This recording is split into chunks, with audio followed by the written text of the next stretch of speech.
मी तुला एक महत्वाचे 2-3 प्रश्न विचारणार आहे. मी कारण ह्या आजारावरती गेली 27 वर्ष काम करतोय मी. याच्यात 25-26 वर्ष अभ्यास केलाय आणि त्यानुसार मी लक्षणानुसार काम करतो. पेशंटला रक्तातल्या तपासण्यावरती काय याच्याविषयी लक्ष नव्हते, कारण बऱ्याच पेशंटमध्ये रक्तातले रिपोर्ट निगेटिव्ह येतात. तुम्हाला 2-3 प्रश्न विचारतो. ही बोट दुखायची, दुखते म्हणजे हा पुढे दुखायची, बरोबर? हे दोन्ही दुखायचे, सगळे सांगे सगळे पूर्ण. त्याच्यानंतर हे दुखायचं, हे दुखायचं, त्याच्यानंतर हे दुखायचं आणि सगळे सांधे सगळे पूर्ण. दुखायचे. प्रचंड वेदना अशी, समजा फॅनची हवा लागली तर अंग दुखायचं पूर्ण, किंवा थंड हवा सहन होत नव्हती, बरोबर? तर हा आमुवाते हा रक्तातला आजार आहे.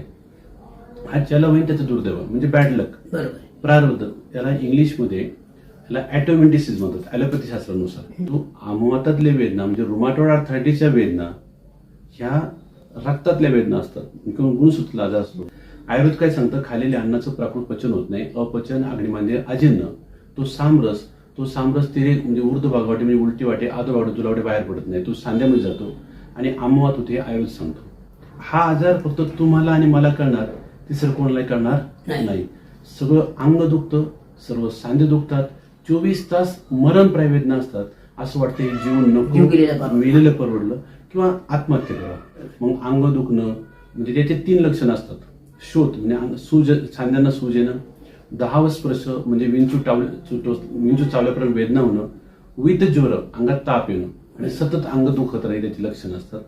आणि ॲलोपॅथीनुसार याच्यामध्ये R A factor, ASO titre, serum uric acid, HLB27 किंवा अँटी-CCP, अँटी-न्यूक्लियर अँटीबॉडी ह्या जर तपासण्या पॉझिटिव्ह आल्या तर आपण त्याला आमुवात म्हणतो. परंतु दुर्दैवानं ह्या आजारामध्ये 50% लोकांचे रिपोर्ट निगेटिव्ह येतात. आता तुम्ही कमीत कमी सुशिक्षित आहे, तुम्हाला सांगता येते.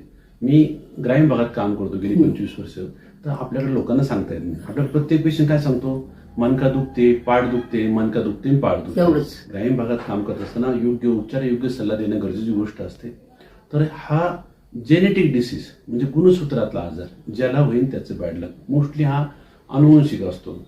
तुमची आजी आजोबा, आई वडील, आत्या, मामा, मावशी यापैकी जर कोणाला तर खालच्या पिढीत तर एखाद्या माणसाला येऊ शकतो. फक्त वेदना आजार वाढत जातो, मग सांधे स्टिफ होतात, सांधे कडक होतात, कारण 10-20 वर्ष औषध घेतलेली नसतात. म्हणजे त्यांना सगळे सांधे स्टिफ झालेले असतात. जनरली मी BMS आहे, परंतु गेली 25 वर्ष आमुवातावर काम करत असताना, ऑटोइम्यून डिसीजला काम करत असताना मी हजारो लोकांच्या फाईल पाहतो, त्या फाईलचा अभ्यास केलेला असतो आणि त्या फाईलचा अभ्यास करून स्वतःची एक ट्रीटमेंट किंवा उपचार पद्धती विकसित केली. म्हणजे मी म्हणायचं गेलं तर मी एकलव्य आहे, त्याचा अभ्यास करून केलेली ही गोष्ट आहे. मग आपण औषध उपचार करताना काय करतो, मी आयुर्वेदिक पद्धतीने औषध देतो ना ॲलोपॅथिक पद्धतीने औषध देतो. आयुर्वेदिक पद्धती म्हणजे आतून आजार मुळापासून बरं करण्यासाठी प्रयत्न करणं, सामता कमी करणं, निरामता वाढवणं आणि आजार बरा करणं. आणि ॲलोपॅथीनुसार आपण पुण्या मुंबईचे जे नामवंत जे संधिवात तज्ज्ञ असतात त्या संधिवात तज्ज्ञांची पण औषध देतो, त्यासोबत माझ्या आयुर्वेदिक औषध देतो. म्हणजे दोन्ही पद्धती औषध देतो. 2 गोष्टी फार महत्वाच्या आहे, वेदना थांबले पाहिजे, आजार बरा झाला पाहिजे आणि त्या औषधांचा कुठलाही साईड इफेक्ट होणार नाही याची काळजी घ्यावी. ह्या आजारामध्ये आपल्याला दर 3 महिने रक्ताचे काही तपासण्या कराव्या लागतात, म्हणजे liver function test, kidney function test, haemogram, platelet. कारण दिलेल्या औषधांचा सर्व काही साईड इफेक्ट होतोय का, प्लेटलेट कमी होतात का, HB कमी होतोय का, हे सगळं पाहावं लागतं आणि मग औषध द्यावे लागतं. ह्या ॲटोमिक डिसीजमध्ये लोकांना माहिती नाही. बरीचशी जी लोक आत्महत्या करतात त्यांना बऱ्यापैकी ॲटोमिक म्हणजे गुणसूत्रातले आजार असतात, त्याच्यामध्ये सतत वेदना असतात. पेशंट डॉक्टरना सांगून कंटाळतो. पेशंटचे रक्तातले रिपोर्ट निगेटिव्ह येतात आणि मग डॉक्टर म्हणले तुम्हाला काय नाही, तर मग घरच्या नाही वाटते, पेशंट नाटक करतोय. लोकांना समजत नाही. मग बरीचशी लोक आत्महत्या करतात. आत्महत्येतल्या बऱ्याचशा लोकांचं कारण ह्या वेदना असतात. मग मी माझी स्वतःची उपचार पद्धती विकसित केली. आपला एक जनरली 6 महिन्याचा कोर्स असतो. सुरुवातीला आपण काही थोडीशी स्टँडर्ड औषध देतो, म्हणजे शरीर शुद्धीकरण. जसं आपण पंचकर्म करतो तसं आपण पोटात औषध देतो. आहारापासून रस, रक्त, मांस, अस्थि, मज्जा, शुक्र. मग रस, रक्त, मांस म्हणजे रक्तशुद्धीकरण औषध देतो आणि त्याच्यासोबत आपण ॲलोपॅथिक औषध देतो. 3 ते 6 महिन्याचा कोर्स करायचा आणि 6 महिन्यात तुम्हालाच नाही, सगळ्याच पेशंटला मी ना नफा ना तोटा या बेसवर काम करत असतो. महिन्याचे औषध होतो, 3 महिने करून खायचे असतात. मी स्थानिक पातळीवर काम करतो, गाव पातळीवर काम करतो, सर्वांना समजून सांगतो. बरोबर. हा घेऊन जगायचा आजार आहे. काय आहे? घेऊन जगायचं.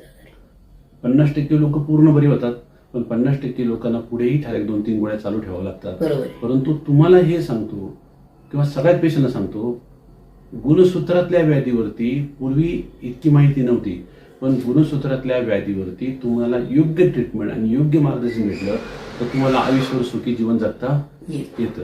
समजा ही ट्रीटमेंट घेत असताना तुम्हाला मी दिल्या गोळ्याने काही त्रास झाला, नाही समजा काही त्रास झाला, काही प्रॉब्लेम आला, तर मला व्हॉट्सअपला मेसेज करायचा. कारण फोन 10,000 नंबर आहे, फोन करणं शक्य होत नाही. तुम्ही घरी गेले का सर्व गोळ्या एका ताटात ठेवायच्या, तुम्हाला फोटो पाठवायचा. मी दिलेल्या प्रिस्क्रिप्शनचा पेपरचा पुढची बाजू मागची बाजू फोटो पाठवायचा. आणि गोळ्याने काही त्रास झाला तर कागदावर पत्र लिहून त्याचा फोटो मला पाठवायचा. त्यानुसार मी गोळ्या औषध तुम्हाला चेंज करून देतो, बदली करून देतो. गोळ्याने काही त्रास झाला तरी मला फोन करायचा किंवा व्हॉट्सअप मेसेज करायचा. नाही फरक पडला तरी मला व्हॉट्सअप मेसेज करायचा किंवा फोन करायचा. त्यानुसार मला उपचार देता येतो. कारण पहिल्या महिन्यामध्ये पेशंटची ट्रीटमेंट ऍडजस्ट करायला वेळ जातो. हा आजार फक्त तुम्हाला मला कळतो, तिसरं कोणाला कळत नाही. आणि सतत वेदना असतात. आणि मग ज्यावेळेस एखाद्या पेशंटचा हाड फ्रॅक्चर होतं किंवा एखादा हात मोडतो, पाय मोडतो, तर घरच्यांना त्यातला सिरियसनेस जाणवतो. परंतु आमुवातातल्या वेदना म्हणजे रुमाटॉइड आर्थरायटिसच्या वेदना ह्या रक्तातल्या वेदना असतात किंवा गुणसूत्रातला आजार असतो. तर याच्या वेदना ह्या मरणप्राय वेदना असतात. जशा कॅन्सरच्या वेदना असतात, शेवटच्या टप्प्यात ज्यावेळेस कॅन्सर असतो आणि प्रचंड वेदना असतात. आणि मग दुर्दैवाने मुलांना किंवा घरच्या लोकांना वाटतं पेशंट नाटक करतोय किंवा ढोंग करतोय. कारण त्याने किती वेदना अशी गोष्ट आहे ज्याला असतात त्याला माहिती. आणि मग त्या अनुषंगाने मला विचार करून औषध द्यावी लागतात. योग्य ट्रीटमेंट आणि योग्य मार्गदर्शन आणि योग्य उपचार घेतले तर तुम्हाला अख्खं जीवन चांगलं जगता येतं आणि नॉर्मल लाईफ जगता येतं. फक्त पेशंटनी पाठपुरावा करणं, फॉलोअप करणं आणि मोबाईलवरती सल्ला घेणं फार गरजेची गोष्ट असते. हे जर वास्तविकता मुलांनी किंवा घरच्यांनी पेशंटला काय त्रास आहे हे पहिले समजून घेणं गरजेची गोष्ट असते आणि मग त्यानुसार उपचार करता येतात. आपल्या गावाकडे बरीचशी लोक आयुर्वेदिक औषधाच्या नावाखाली सुट्ट्या गोळ्या, सुट्टी पावडर किंवा काही कॅप्सूलमध्ये स्टिरॉइडच्या गोळ्यांची पावडर करतात, त्या टाकतात आयुर्वेदिक पावडरमध्ये आणि लोकांना विकतात. लोकांना बरं वाटतं, नंतर सगळे सांधे पॅक होतात, किडन्या फेल होतात. ह्या उपचारामध्ये आयुर्वेदासोबत ॲलोपॅथी फार गरजेची गोष्ट असते. वेदना थांबणं, आजार बरा होणं. आणि मग कधी कधी लोकांचा गैरसमज असतो, आमुवाताच्या पेशंट म्हणजे रुमाटॉइड आर्थरायटिसच्या पेशंटमध्ये स्टिरॉइड सुद्धाही त्याची ट्रीटमेंट असते. फक्त स्टिरॉइड देण्याची पद्धत असेल, जसे जसे वेदना थांबतील तसे स्टिरॉइड कमी करावं लागतात. वेदना असतील तर औषध देते. नंतर ह्या पेशंटला फक्त 2-3 गोळ्या दिल्या तरी 2-3 गोळ्याचं अख्खं जीवन जगता येतं. फक्त योग्य उपचार आणि योग्य दिशेने जाणं आणि घरच्यांनी समजून घेणं.